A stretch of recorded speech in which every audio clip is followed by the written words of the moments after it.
Those Dolphins came into Sunday's game on a 6-game winning streak and in the conversation for a playoff spot in the AFC. Then it all came crashing down in Baltimore. The Dolphins were blown out 38-6 to the Ravens and gave nearly 500 yards up of total offense. Merrill Hodge in the house. Good day. Good to see you. I need to start with Stephen A. on Get him this. going. He's ready. He's already ready. going. What happened to Miami? Oh, Miami reminded you of who they were, just like I told you they would. They're fraudulent. That's what it is. That's You're what really it is. enjoying today's show. Listen, in all seriousness, we've been waiting to see Ryan Tannehill return to Ryan Tannehill, not the dude he's been the last 6 weeks, where he actually resembled a big-time quarterback. No, he came crashing down to earth. But in fairness to him, he wasn't the only one. He just couldn't stop the bleeding. You had Dennis Peter, who hadn't scored a touchdown in 3 years. All of a sudden, he's wide open all day long. You had some cornerback giving up slant patterns all day long. Ryan Tannehill threw 1 interception and 9 touchdowns in the previous 6 weeks. He threw 3 interceptions yesterday. They got beat up on the offensive line and the defensive line. Ultimately, what this comes down to, and I often say this, Max, I often say this is very, very important. The power of South Beach is very, very detrimental to something. Now, I know it's all closer to Fort Lauderdale, but the point is they can get to South Beach. It's a distraction sometimes. I have a different take than that. They were playing at Baltimore. What did they do during the week? They won in Baltimore all week. Okay, but they've been on a roll. And what this says to me, Merrill, they got comfortable. Is the Dolphins are moving in the right direction. Tannehill has surprised me. He played much better. I thought I would be done with him if I were them already. But okay, he actually, I thought, played well. To my eyes, he played well. And the Dolphins were on a roll. What happens when it starts to really be meaningful because you put yourself in a good position and you go on the road and get punched in the mouth early? How do you respond? And the way they didn't tells me they're just not ready. Joe Flacco hit him in the mouth early. They were on the road. They had no response. The team's not ready. Well, listen, I would agree they're not ready. South Beach, you have a point, and here's where you have a point. Here's where you have a point, though. Yes. But here's where you have a point. Around December, here's where you have a point.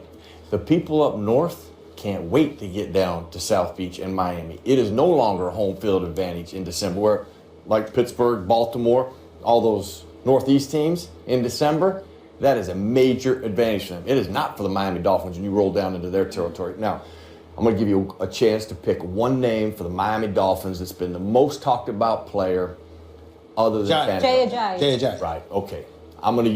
There's where the problem fell. People think because I played running back that I harp on a factor back. I believe in the fact because I played it. And it's part of it. But I understand the importance of it. You know, I played for Chuck Noll. I played for Bill Cowher. I played in Chicago with Dave Wanstead. I've studied this game for over 30 years, and there is one phase of a team that permeates on both sides of the ball, and that's running the football. When you do that, you said your eye told you Tannehill played better. He actually did, because they controlled, they dictated, they made it easy for him, and he made some spectacular throws. He did some complementary things to that running game. We roll up to the Ravens, best run defense in football. All you have to do is watch them against Dallas. I mean, unless Dallas can move some people around them, they were struggling to run the football. You felt with that offensive line problems, that was going to be a problem. Well, once that pyramid tips, it's over. And it's over for both sides of the ball. To your point, are they there? No. You got to be able to go up into Baltimore in the Northeast in the wintertime and beat people like that, beat Dallas like that. And until you get to that level, no. But they have made improvements. Understand something. On this, I would consider myself pretty close to an expert. You must understand. Oh, here we go. That when you are winning and you're in South Beach, even though you have to go to Baltimore on a Friday, Saturday, that's Monday, Tuesday, Wednesday, and Thursday. You're living large. You understand what I'm trying to say? There are distractions. Now, there's a reason the Dolphins never win the Super Bowl. Now, last time I checked my Hodge, we talk about football. We talk about dedication. We talk about it being 24/7. We talk about no days off, even if you're not working out physically. You're constantly working out mentally. You don't take days off. Except for when you're in South Beach. I mean, it just happens. I mean, no one saw this. What I did, because the 6-game winning streak, the way they were balling, everybody talking about them, they're feeling themselves, they're relevant for the first time in a long time. And on top of it all, you're in South Beach. Yeah, while it's like an episode of Ballers. You're really between Miami and Fort Lauderdale, but South Beach is it's 25 minutes, maybe 26. I mean, it's 25, 26 minutes away. Okay, so this is the point that I'm trying to tell you. That's what happened. That's what happened. Okay. But what bothered me about them, the reason I said they're not ready, because sometimes all those terrible sports cliches that a lot of times don't apply in like basketball or baseball, in a full contact sport, they do apply, right? Mm-hmm. So how do you respond to adversity? You know, how does the adrenaline on the line work? You know, how can you get up for these big moments? Can you come back? And it's not so much that they lost. It's the fact that they had no response when they got knocked down early and had no response and just got dominated. Well, now we don't know if they don't have a response, because actually this can happen where you just there's Bad nothing game. going right. Their response could be that, listen, this would be a great learning opportunity. You're Gase, you go in there and go, hey guys, listen, to both of your point, we are not there. We still have another step to go. Now, how do we respond the rest of the year? That's where people are going to watch us. That's how we're going to see what kind of team we are. How do we finish? Yep. All right. And I will never argue sunscreen in December, bro. I'm not going to do that. Oh, you said sunscreen. Miami. I said South Beach. Miami, In South Beach, baby. Because you're not wearing it in Buffalo. So you're saying there's options You down can get there. sunscreen All right. in a lot of places, not After South the Beach. break. The best record in the NFL over the last 22 regular season games belongs to the Kansas City Chiefs, who are 19-3. The Chiefs rallied to defeat the Falcons after Eric Berry intercepted Matt Ryan's 2-point conversion attempt for the game winner. Stephen A., is it time to call the Chiefs the best team, the best, It might be. in the AFC? It might be. I've been talking about the Oakland Raiders for some time because that offense is high-powered. Don't go out too much on a limb there. It might be. Well, it might be. I can do that. I can afford to do that. You see what I'm saying? Here's the deal. Kansas City is both sides of the field. What I'm seeing from them is a complete team. Somehow, some way, they play solid on both sides of the football. But here's the biggest element. They don't beat themselves. They make you beat them.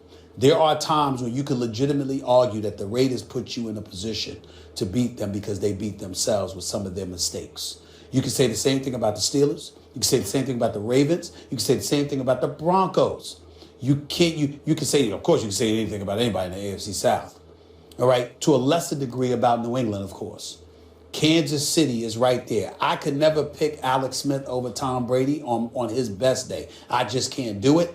But I am paying attention to the Kansas City Chiefs. And right now, they appear to be the most complete team. I would say yes. That doesn't mean that'll be the case at the end of the season. But right now, it may be yes. Yeah, it is yes right now. And the reason more people aren't saying yes is because they lack sex appeal, right? They don't have that stud quarterback that makes you like Derek Carr, the X factor. There's no X factor, at least on offense, at least under center on the team. And so people are hesitant to do it. But you know what I see as the X factor is Andy Reid.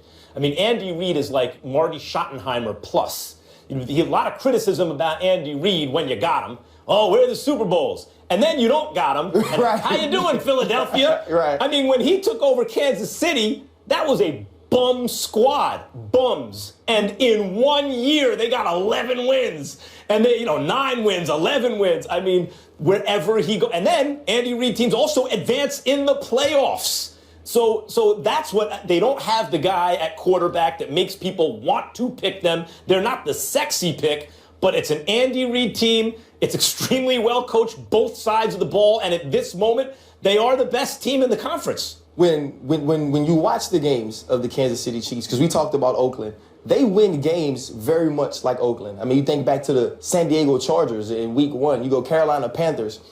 But it's what you said, though, Max. When the Raiders come back, they come back because the quarterback's throwing the ball all around the field. We're getting deep balls to Amari Cooper. People offensively making plays. When the Kansas City Chiefs make plays, it could be Eric Berry. It could be Marcus Peters. It could be Tyreek Hill, which is why now Justin Houston on defense. Which is why now they've moved into the number 2 slot for me, but I can't say that they're better than the New England Patriots because what we also know about this team, the offense goes missing. You know, you think back to early on in the season, the games against the Texans, games against the Steelers. This offense sometimes puts this team in places where they can't come back, where Eric Berry and Marcus Peters and Justin Houston can't make the plays to get the game won. Yeah, it's all special teams, defense. And so what makes me nervous is when you get into the playoffs, if a game gets down to Alex Smith and this offense versus a Derek Carr and the Oakland Raiders versus a New England Patriots and Tom Brady, it scares me that they won't have the firepower to pull those games out. But for what they've done as a total team throughout this season, I think they show us on Thursday night that they're the best team in the AFC West and can compete with Not only that, Patriots. they force turnovers better than anybody. I mean, they're number one in the league. Now they're 28th in yards allowed. They're 27th against the rush. And somebody should be able to exploit that. But somehow, some way, they make plays and they make you make mistakes better than anybody in football right now. That's why you got to watch out for them. You know, and they smacked around the Raiders. I brought up Houston because on that side of the ball,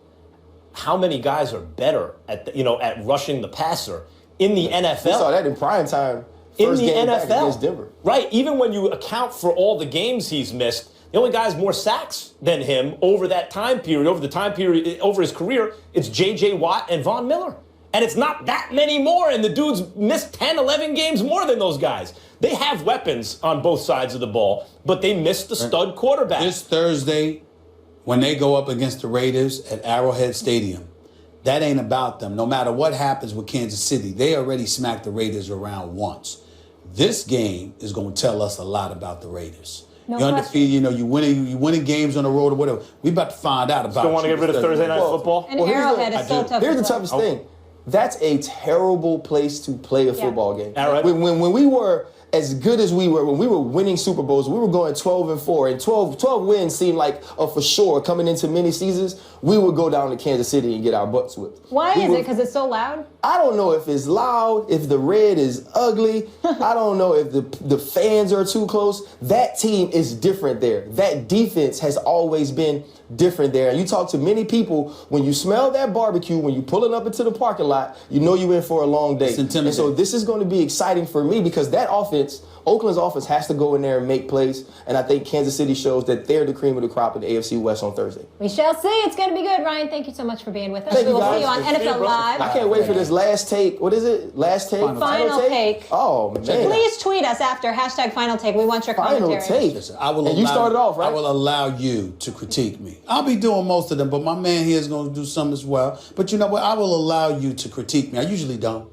but I will allow you to critique me on this one. We got to talk about it on the radio show. Oh, Lord. All right. First Take is brought to you by DQ. Upgrade your $5 lunch with a small Blizzard treat for just $1. And Geico. 15 minutes could save you 15% or more on car insurance. Hello again. I need you all to get familiar with a new segment that we are debuting right now. It is called Final Take, where Stephen A. and Max get to go in on the hottest topic of their choosing. You never know what these men are going to say, and it is uninterrupted. On that note, Stephen A. Smith, the floor is yours. Thank you, Molly. In 2003, the NFL established something called the Rooney Rule. By now, we all know it's a policy that requires league teams to interview, not hire, minority candidates for head coaching jobs and senior football operation jobs. For years, so many have sat back and wondered aloud, why? Why on earth is there a need for such a policy, particularly in the world of professional sports and especially in football? Well, here's another question. Has anyone paid attention to the career of Jeff Fisher? Once this season officially ends, Fisher will have missed the playoffs 16 times in 22 years as a head coach in the National Football League. Fisher has not won a playoff game since 2003. He has not had a winning season since 2008. In fact, he hasn't even had a record better than 500 since 2009. And yet here we are in 2016 at a time in our country where America and greatness are used as words to accentuate the meritocracy we're supposed to be. And this same Jeff Fisher, we learned yesterday, has actually received a 2-year contract extension. Still wondering why the Rooney Rule exists? Truth is, there's nothing that exemplifies the need for the Rooney Rule better than Fisher. His presence alone highlights cronyism, convolutes what actually defines merit, and above all else illuminates the difference between blacks and whites in this country. Following an 11-5 record and a trip to the playoffs 2 years ago, Jim Caldwell went 7-9 in Detroit last year and still felt a hot seat coming this season. None of us, including me, will hesitate to say Marvin Lewis has to go in Cincinnati. But the man has guided the Bengals to the playoffs each of the last 5 years, you know. How about Mike Tomlin, who feels heat weekly in Pittsburgh, despite a Super Bowl title and 2 Super Bowl appearances? And we all know what's already being said about Todd Bowles' potential future with the year the New York Jets are having. The point is, no level of ineptitude on any level, in any sport, compares to the pathetic results produced by Jeff Fisher. Yet he's still around, in LA no less, sunshine and palm trees surrounding him everywhere. I would ask someone to try and justify this, but anyone with sense knows better than to try that with me. So instead, I'll end by asking these simple 2 questions. Could anyone in America produce as little as Fisher and still keep their jobs? Better yet, would you still have your job? Take your time in answering that question. I'll wait. Only in America. If you missed any of our final takes, go to our Facebook page. We're going to post them there daily. Get involved in the conversation. Chime in. It is tough to argue that one, Max Kellerman. Yeah, I would say that barring greater equality in terms of the treatment of coaches, you'd at least hope that there would be an example of a black coach who was a miserable failure and still kept his job, and we could all be outraged about that because it would take race out of it, I suppose. Look, Fisher had the team go out and lay an egg right after he signs the deal, and then he doesn't have his challenge flag ready. Find the flag. The optics are really, really bad for him right now. And bad for the Rooney Rule.